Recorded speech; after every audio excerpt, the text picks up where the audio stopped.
శ్రీకాకుళం నగరం స్థానిక కలెక్టర్ బంగ్లా ఎస్సీ కాలనీలో నివాసం ఉంటున్న లోపింటి అప్పలరాజు, లావణ్యల కుమారుడు రితీష్ కు అదే వీధికి చెందిన ధవళ జనార్దన్ రావు, బొడ్డేపల్లి చాణిక్య అందించిన సహకారంతో శ్రీకాకుళం రెడ్ క్రాస్ ఆధ్వర్యంలో red cross chairman P Jaganmohan Rao చేతుల మీదుగా చక్రాల కుర్చీని అందించారు.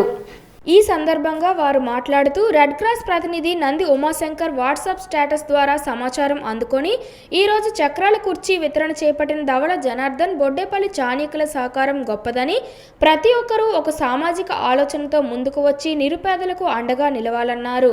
చిన్నారుడు పుట్టుకతో పోలియోతో బాధపడుతూ మంచానికే పరిమితమని, తండ్రి దినవారీ కూలీ కాగా తల్లి చుట్టుపక్కల ఇళ్లలో పనిచేస్తూ జీవనం కొనసాగిస్తున్నారని, దాతలు ఏదో ఒక రకంగా ఈ కుటుంబానికి సహాయం చేయగలరన్నారు.